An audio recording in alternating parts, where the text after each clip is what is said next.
Watching Kyle's unboxing videos again? Yeah, he always finds the coolest... No way! A robot dog? Gotta ask where he got it. Or use your Samsung Galaxy S24 Ultra. Just draw a circle around the dog on your screen, and it shows you where to buy it right in the app. Whoa, I just learned a new trick. And that for once, I beat Kyle to the next big thing. Circle it, find it with the new Galaxy S24 Ultra and circle the search with Google. Get yours now at Samsung.com. Internet connection required. Results may vary based on visuals.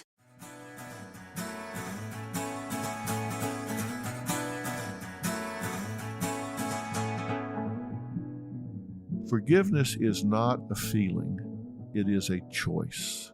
They try to vent their frustrations in a safe way instead of dealing with the real issue. Don't weaponize your pain. Don't get caught in that trap. So if your interactions constantly focus on superficial and trivial topics, ask yourself, what are you hiding from? But if you give up on your relationship, you're really giving up on you.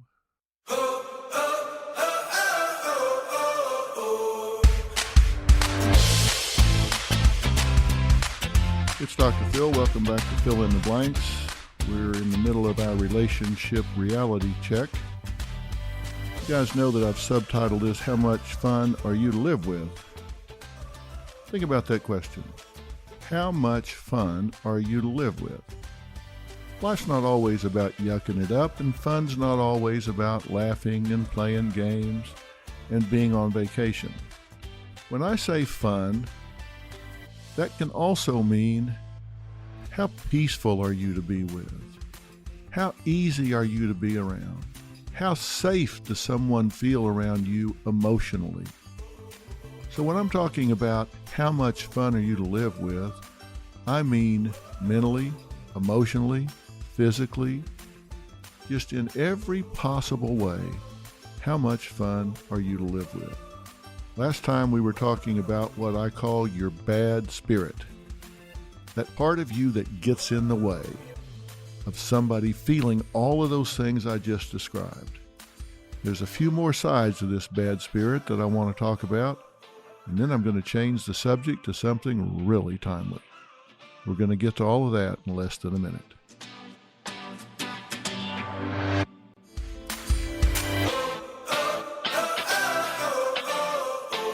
Okay, you remember last time we were talking about the different dimensions of what I call the bad spirit, because remember I said, I don't care what relationship we're talking about, romantic relationship, friend relationship, work relationship, family relationship, whatever relationship you enter, you either contribute to or contaminate that relationship.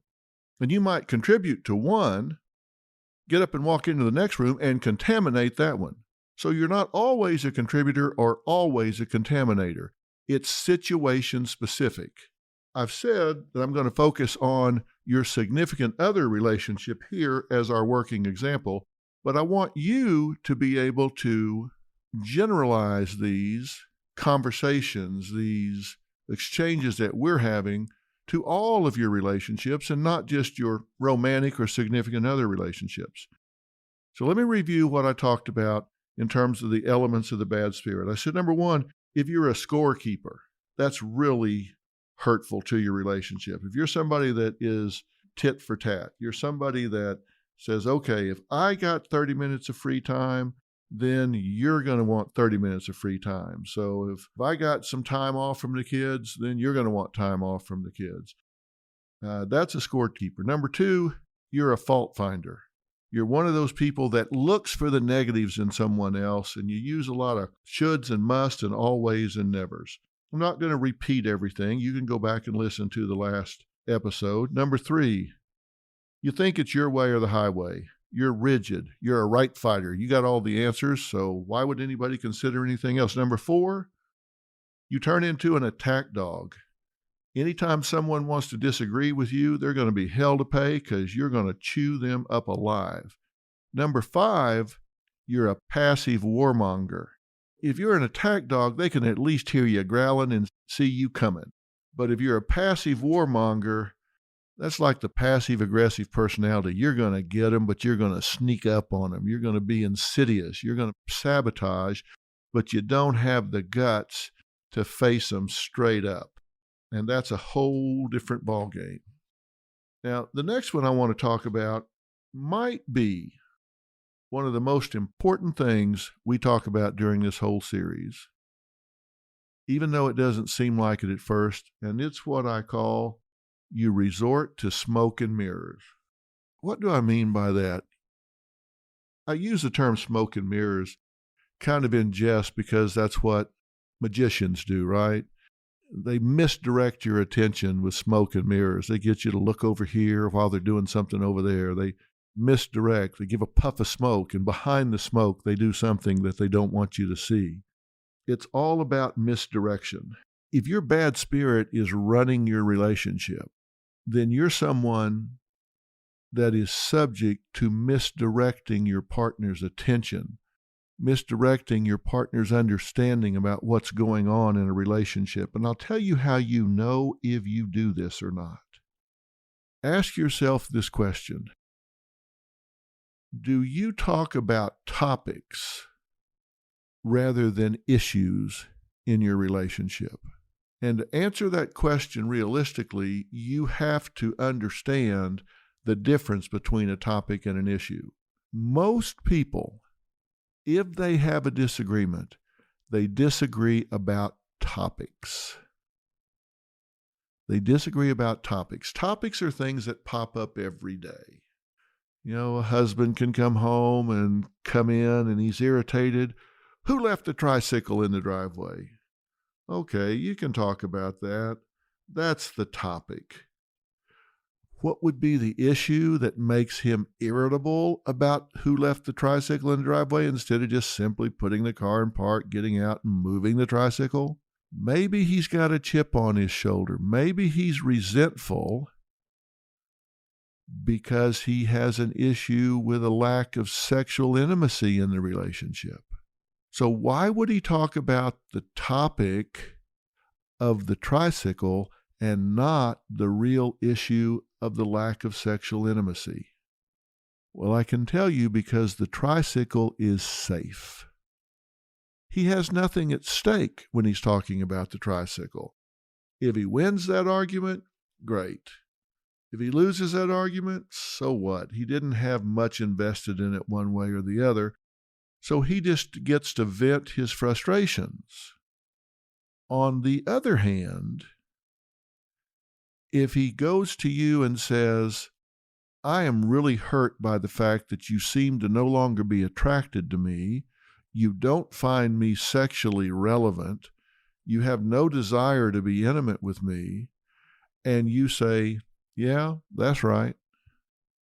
Really don't. I'm sorry. Used to, don't anymore.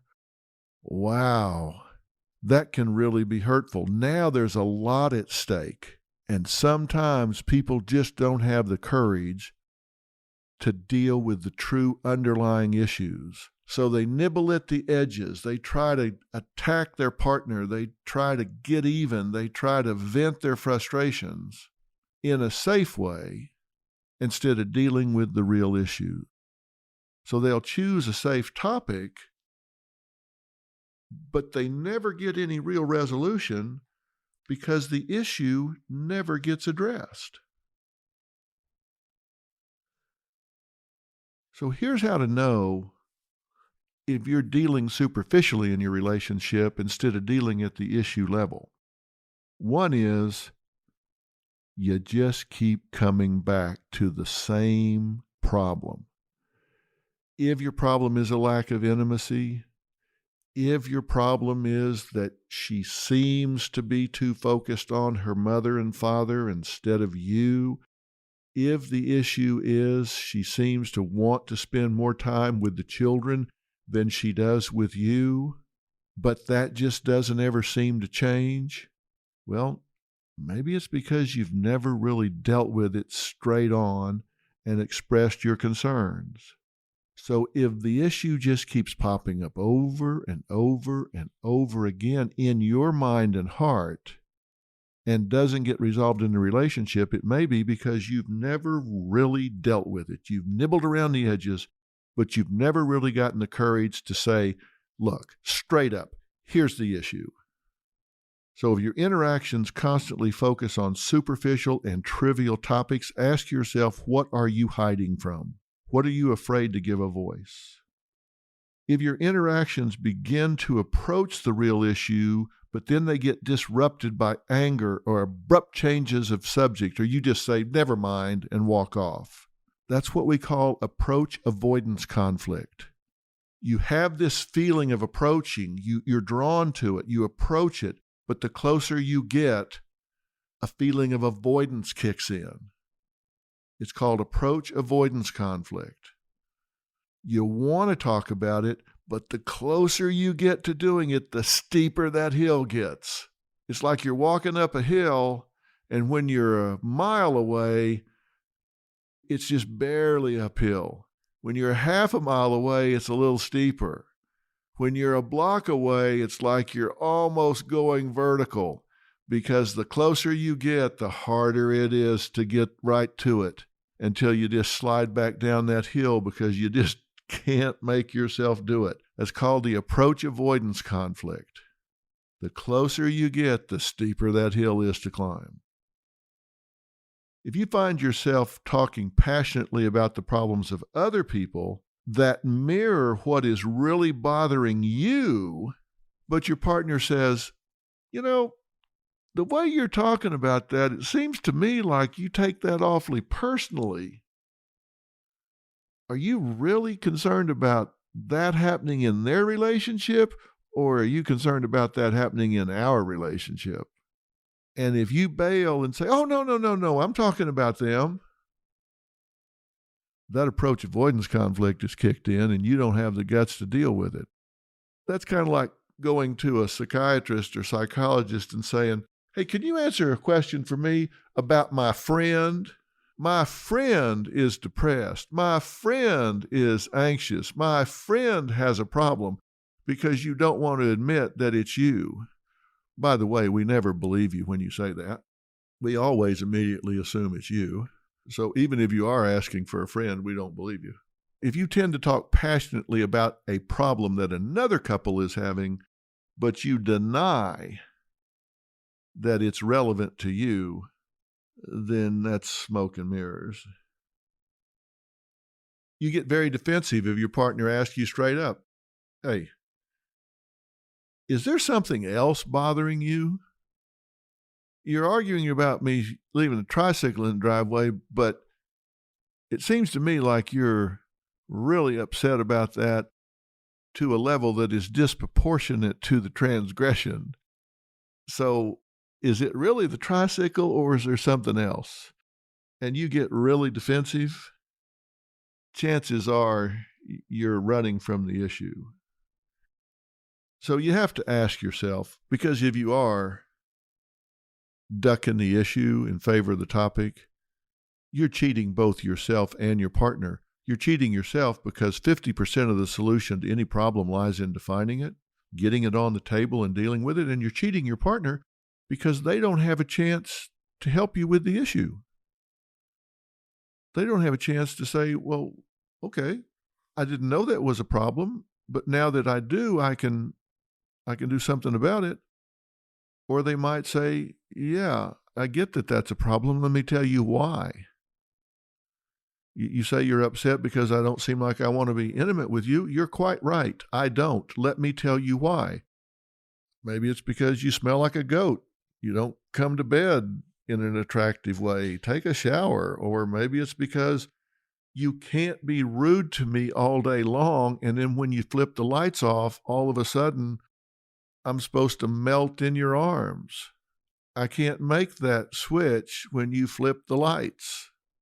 So if you want me to be cozy in bed, then you better be cozy during the day, buddy. You can't ever have that honest conversation if you duck the issues. And I know the number one fear is rejection. So yeah, there are some issues there. There's some scary things there, but you got to be willing to take the chance. What do you got to lose? Your answer is, well, everything. My self-esteem, my self-image, my relationship, my ego. What are you going to lose if you never deal with it? You're going to continue to live in fantasy land and feel rejected anyway. At least my way, you have a chance of solving it. You have at least a possibility of getting past the issue. Your way, you have no chance of getting past it. The next characteristic of the bad spirit is they just simply will not forgive. They just will not forgive. And let me tell you, there is power in forgiveness, and there is a huge misunderstanding when it comes to forgiveness. Forgiveness is not a feeling, it is a choice. Forgiveness is not something that just one day will wash over you when you finally have hurt long enough, been angry long enough, suffered long enough, and God will anoint you with forgiveness and you will all of a sudden feel better. Forgiveness is a choice. And if your partner has transgressed against you in some way and you have made it a life sentence, then you're contaminating that relationship.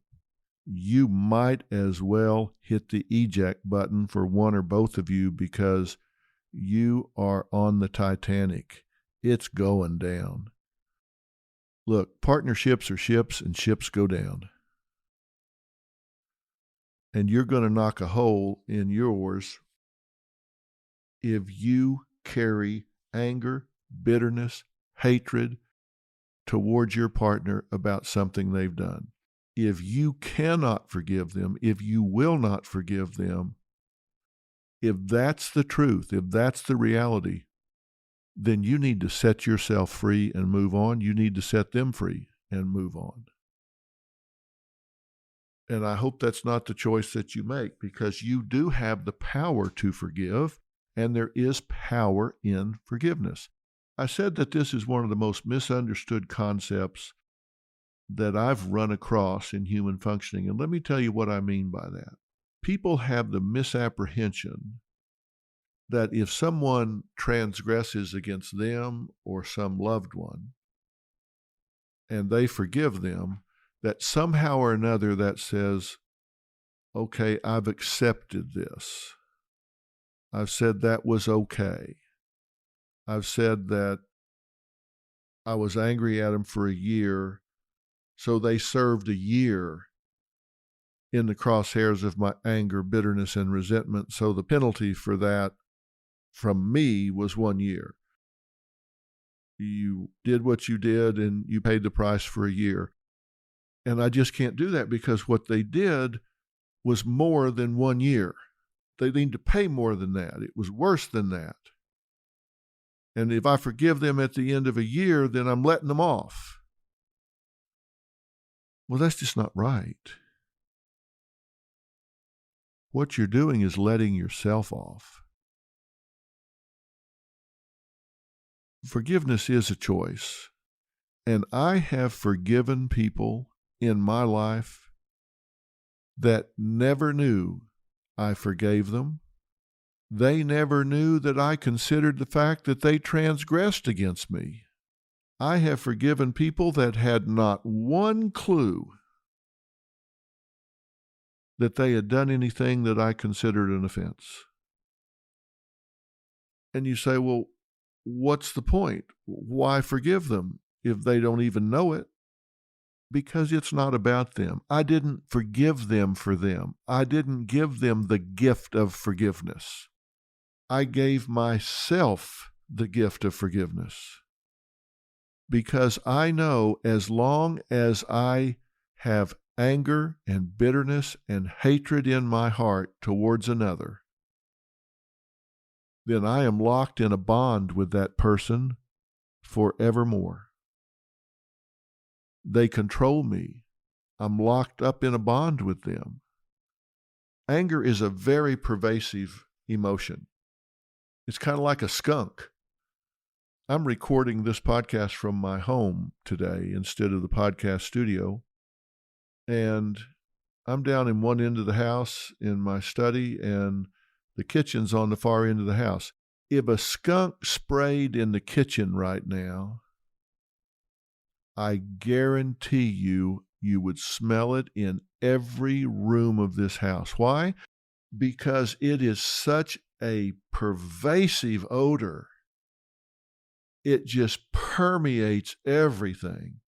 It would be in every cubic centimeter of air in this house almost instantaneously. It would contaminate every breath anyone took in this house.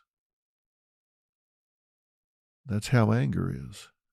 If you have anger in your heart, it permeates every emotion you have, every relationship you have, every interaction you have. It absorbs a significant amount of your emotional energy. If you have anger and bitterness towards your mother, brother, sister, friend, spouse, then I promise you your children do not get 100% of their parent. Maybe they get 80%, 70%, 60%. They get some fraction of their parents because a fraction of it is invested in hatred, anger, and bitterness towards this person that you believe has transgressed against you, and your child is paying the price for it. Because you are so consumed by it, it changes who you are. It doesn't just affect you when you're with that person. You just don't think I would smell that skunk when I went in the kitchen, do you? I would smell it in the den. I would smell it in the entry hall. I would smell it in the bedrooms. I would smell it everywhere. It wouldn't just be when I was in the kitchen. It would affect me everywhere. Just like anger, bitterness, and hatred would affect you in every relationship, just the way the skunk would affect me in every room of the house. It affects you. It changes who you are. As I said, I have had people that have transgressed against me, at least in my opinion. It doesn't matter whether it's real or imagined. If you believe they have, and you have resentment towards them, then that's an emotional skunk, and it's spraying in your life, and it's going to affect you until you get rid of it. I forgave those people for me, not for them. I don't care whether they know it or whether they don't. I forgave them so I could be set free. As I said, some of them never even knew that I forgave them. That's not necessary. It was necessary that I knew I forgave them. And like I said, it's a choice. It is a conscious choice to say, I forgive this person.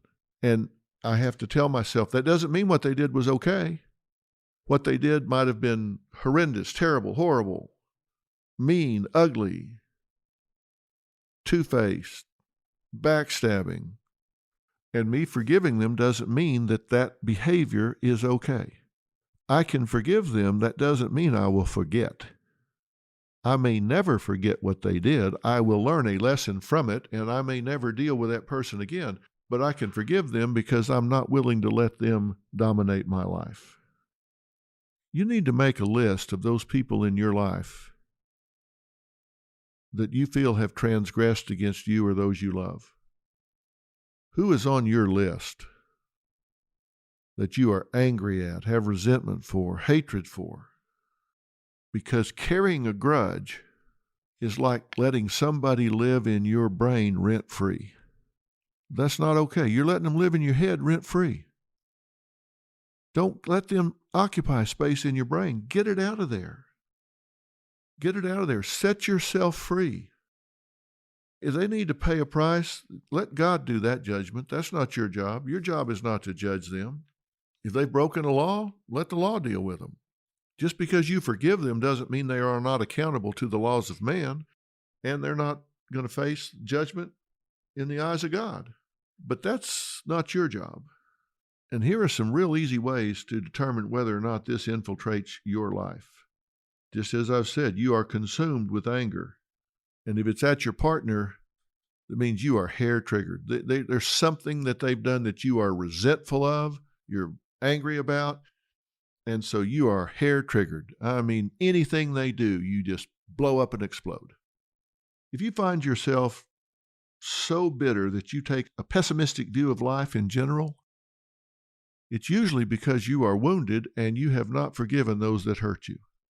If you tend to see the world as a hurtful place, you're just very pessimistic. You see the world as a hurtful place overall.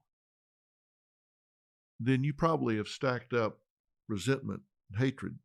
If your body feels physically unbalanced, we call that heterostasis. You have sleep disturbance, nightmares, poor concentration, fatigue, severe headaches, back spasms, any kind of ongoing chronic physical symptom.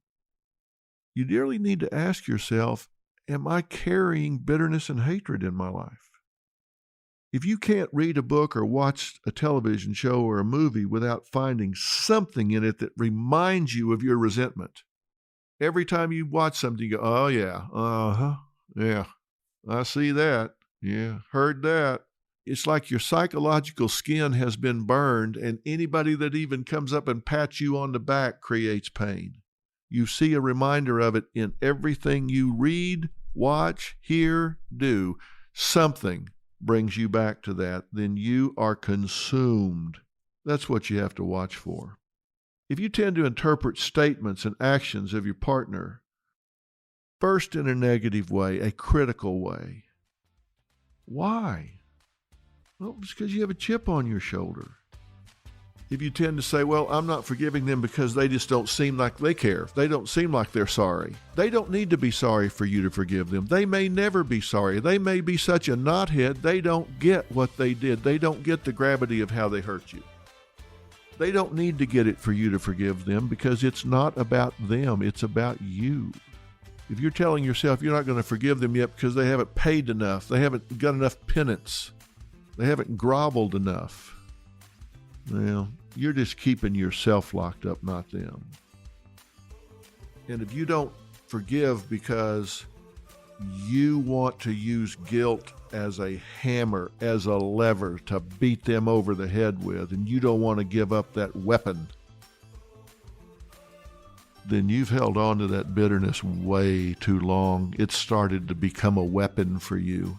I'm Katie Maloney, I'm 37, a divorcee, and I'm out here falling in love every day with myself. And I'm Dana Cathan, 33, former needy mess, and delusional Leo, but I've never been happier. Never been happier. You know that. Good. The foundation of this podcast is for people who want to live their life unapologetically. It's a safe space for anyone who's going through a transition in their life or just dealing with the regular bullshit. It's a religion. We're not saying that we're looking to start a coven, but that might be why we started this podcast. But we're not saying that. Join our cult. Community. The coven. Religion. Okay, let's just stick with community. Listen to the podcast. Listen to the podcast. Don't weaponize your pain. Don't use it as guilt induction. So you may be thinking, okay, Doc, how do I forgive? Well, it's a conscious choice. You wake up every day and you say, if you're religious, if you believe in a higher power, and I believe there is a higher power, I choose to call it God. There's a higher power in your life, then you got to get up and say, give me the strength to forgive this person today. I choose to exercise my will, and I forgive this person today. I just turn this over to the higher power. They're going to have to deal with that, not me. As for me, I'm moving on. I'm not going to lay in this gutter with you. So that's an important bad spirit. Don't get caught in that trap.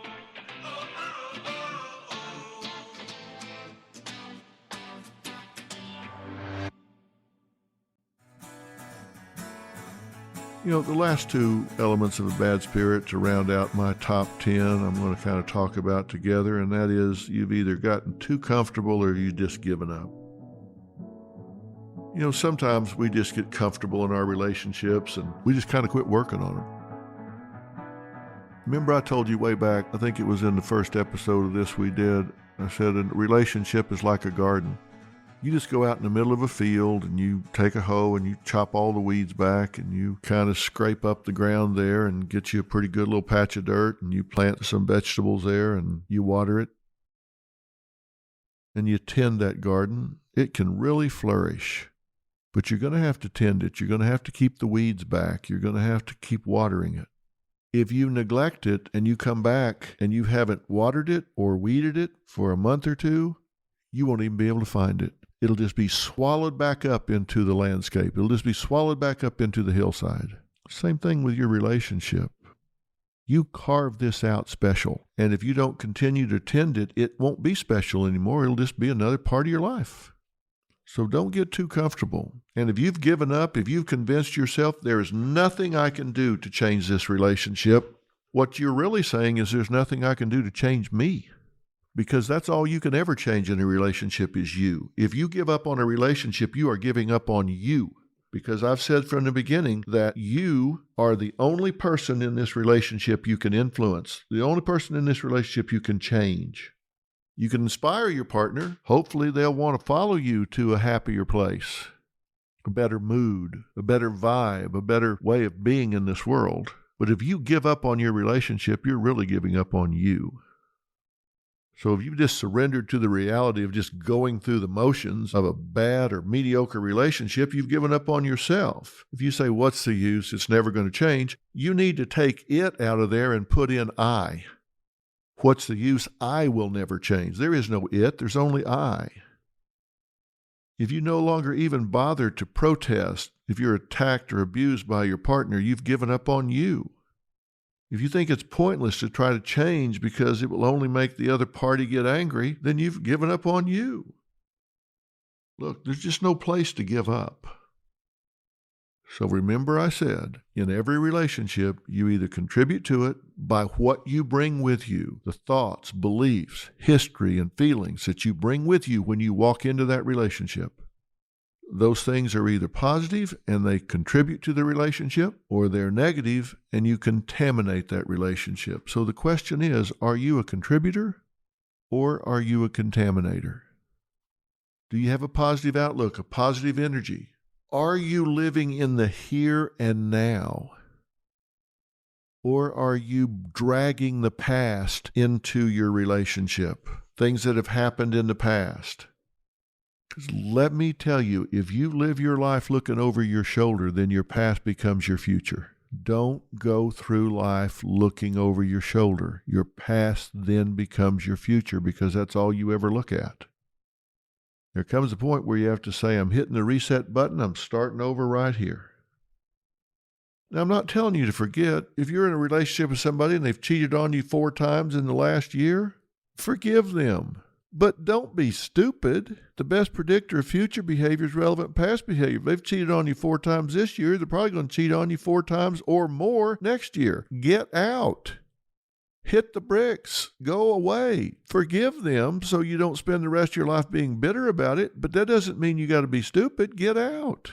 I'm not saying you forget what they did. I'm not saying you pretend they didn't do it. I'm just saying forgive them so you don't spend your life locked up in a bitterness and hatred with them. That doesn't mean you have to say, oh, okay. That's not what I'm saying at all. You can forgive them without accepting what they do. So answer the question. In each relationship you evaluate, are you a contributor or are you a contaminator? And the only way you can do that is if you do a relationship autopsy. Ask yourself, where is this relationship on a 1 to 10? We want our relationships to be 10, right? If it's a 2, you need to figure out 8 reasons it's not a 10. And if some of those aren't yours, you're kidding yourself. It may be because they lie, cheat, betray. That'd be 3. You got 5 more. You need to be on that list. There are things you're doing because you have to be accountable. All relationships are mutually defined. I just want you to be rid of your bad spirit. Get it out of there so we can start defining our relationships going forward in a healthy way, because that's where we're headed in the future, is how to have a healthy relationship and enjoy it. I want to take a break from the series here for just a minute and talk about something else. It's Tuesday when I'm recording this, or when you're getting your first chance to listen to it, and thank you for doing that, by the way. So it's 2 days before Thanksgiving. A lot of the relationships we have, of course, are our family relationships, our extended family relationships, and during the holidays, we tend to get together with family members and spend time together, have a big meal. So a lot of relationships come together at Thanksgiving, and because we're talking about relationship reality check, I wanted to give you some thoughts about how to manage Thanksgiving, because I think we need to manage our expectations about the holidays sometimes and take some pressure off of ourselves.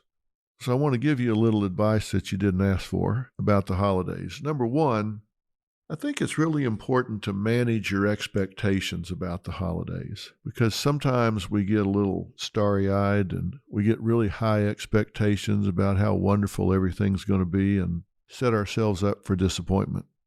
Sometimes we get into situations where reality can never live up to the expectations, or we have selective memories of how great everything was, and we think of Christmases past or Thanksgiving's past, and we selectively pick out those good moments. We forget about Uncle Bob getting drunk and falling into the Christmas tree, or Aunt Edna burning the turkey, the kids running through the house and making so much noise you just wanted to just get up and run out the back door.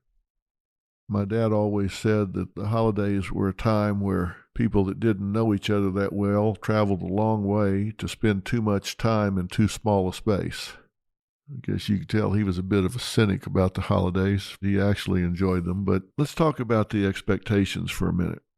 If you're in a situation where you've always driven 18, 20 hours with the kids in the back of the car to get somewhere that's really crowded, and you're with some people that maybe you knew once in your life, but you really don't know them that well anymore, and you don't have that much in common with them anymore, is it a sacrilege to ask yourself if that's a reasonable expectation to put on yourself? If money is tight this year and gas prices are really through the roof, and it's going to cost you $300 to make this round trip out of pocket, not to mention the wear and tear on your car and tires and oil and indirect costs that you don't actually see, are you making yourself do something that you really don't want to do? Are you putting stress and pressure on yourself that you really don't want? Now, look, I'm all about family togetherness. I really am. I love for family to be together at the holidays if it makes sense. But we are in an age of technology. And if guilt is making you do this, ask yourself honestly, do I really need to do this? Is it in my best interest and the best interest of my family? Because in the age of technology, you can FaceTime those people and laugh and talk and joke about the football game and have a good visit. Do that a couple of times maybe during the weekend or whatever. And is that as good as being there? Absolutely not. No question about it. It's better to be there and feel those hugs and spend time together and visit and all of that. But you do have to realistically ask yourself, is this in my family's best interest right now? Or is it in my family's best interest right now to actually have a family Thanksgiving where it's just the two kids and us, or, me and my daughter or son if I'm a single mom? Maybe we need to create a special ritual or tradition here just with us and not feel guilty about it, not feel like we're a horrible son or daughter because we don't put our kids in the back seat of the car and drive 18 hours to get somewhere we can't afford to be, don't really want to do, and create tremendous stress and pressure and have to be back to work on Monday. I'm just saying, ask yourself if it's really in you and your family's best interest, if the expectations are unreasonable. And if they're not, if everybody's in town and close by and it's what you want to do, great. I'm thrilled for you. Do that and enjoy it. Oftentimes people just don't even entertain the question, do I do this or do I not? Because it's just assumed. Of course you do. It's Thanksgiving. You have to do it. Well, no, you don't.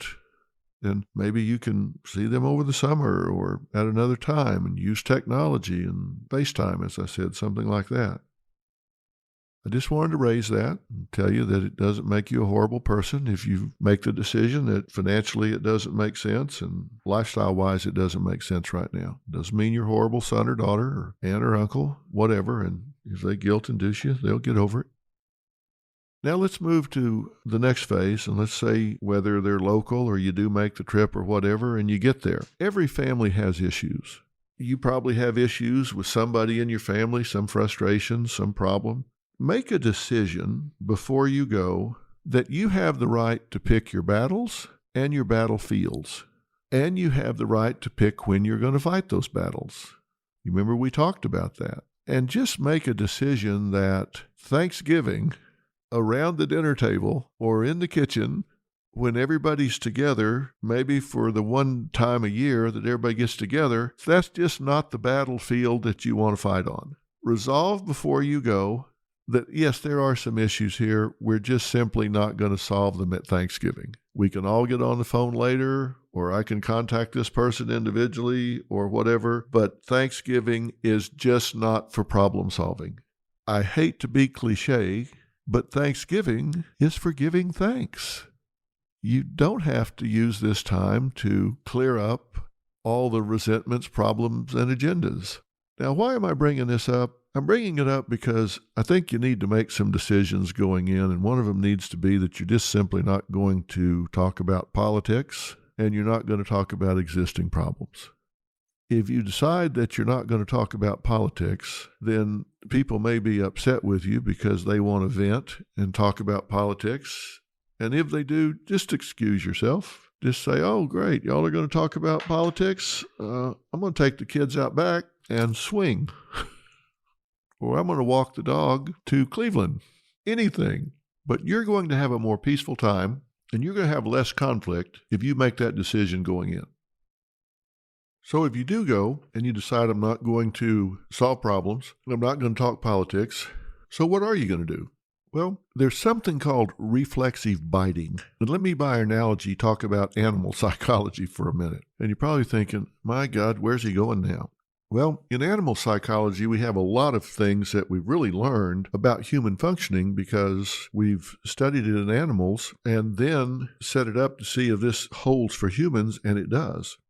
And one of the things we've learned is what we call reflexive biting, where you can take docile animals like white mice and put two of them in a good-sized cage, and they either ignore each other or they play or whatever, and they're just fine. You can put 3 or 4 in there, same thing. You put 30 or 40 in there, and you know what happens? They start biting each other. They start fighting each other. Why? It's called reflexive biting. They get stressed. It's too crowded. There's no way to get off by yourself and be a docile white mouse. Everywhere you go, there's another mouse. They can't get by themselves. They can't rest. They can't be alone. They get frustrated. And when they get frustrated, they lash out. Now, by analogy, let's take that to Aunt Edna's house for Thanksgiving. Okay, you've got a house where maybe 3 or 4 people live, and they get along just fine, just like the white mice in the big cage. Now you bring in another 10 or 11 people, and everybody's going to stay at Aunt Edna's, and they get there on Wednesday night, and they're going to be there Wednesday night, Thursday night, Friday night, Saturday night, and as Hemingway said, guests like fish stink after 3 days. So you're going to get some reflexive biting. You, on the other hand, can decide that you're going to come late and leave early. You, on the other hand, can say, we didn't want to intrude, so we're going to stay at the motel. And you think, well, that's going to cost a couple $100. Yeah, maybe, but you're better off to go get one room with a couple of rollaways, and you and your people stay together where you can get away from everything and decompress a little bit. And if that's something that you can afford to do, it might be a really good investment. If it's not something you can afford to do, then you might think about not staying quite so long. I'm just trying to give you a heads up that some of the meltdowns that happen during the holidays are not as random as they may seem. In fact, they're quite predictable human nature-wise when you think about such things as overcrowding, stress, and tension, particularly if a couple of people there have chips on their shoulders or drink too much or have an issue with you from last summer, and all this gets mixed together. It's like, gee, what could possibly go wrong here? It's like a lot could go wrong here. You got somebody with a chip on their shoulders, somebody drinking too much, somebody talking politics, and we're all jammed together in a room set up for 4 people, and it's now got 14. What could possibly go wrong? Well, everything. So I probably sound like a pessimist about the holidays, and I'm absolutely not. I love the holidays. I have 2 sons. One is married to a wonderful wife, Erica, and we have 2 of the most delightful grandchildren in the world, and we've never had so much as a crossword at Thanksgiving or Christmas. Whether it's our house or theirs, or we've traveled to some destination, we've always had just a terrific time. So I'm not saying this because I've had some bad experience. I'm saying it because out of 45 years of being a mental health professional, I've dealt with a lot of people that have come home wounded from what would have been designed as a wonderful family get-together. Manage your situation by managing your expectations, and recognize if you're setting yourself up for failure by putting stress and pressure on yourself by traveling too far, putting on a financial strain, staying too long in too small of a space, and trying to solve problems on a battlefield that's not very good for problem solving. I just want to say that and remind us all that Thanksgiving is about giving thanks. And one of the rituals and traditions that we have at Thanksgiving dinner is we just kind of go around the table, start with one person and go clockwise or counterclockwise, but we just kind of go in order around the table. And everybody shares one thing that they're particularly thankful for that's happened in the years since last Thanksgiving. And sometimes it's something profound. Sometimes it's something really funny. Sometimes it's something that everybody knows what they're going to say, and sometimes it's something way off the wall. But whatever it is, we just all share a blessing that we particularly value from the last year. That's one of our rituals and traditions. Maybe you have your own. If not, you can certainly borrow ours. That's it this time. I wish everyone a really happy Thanksgiving. If you travel, please travel safely. Manage your expectations. And we'll get back to Relationship Reality Check 1 week from today after Thanksgiving. I'm Dr. Phil.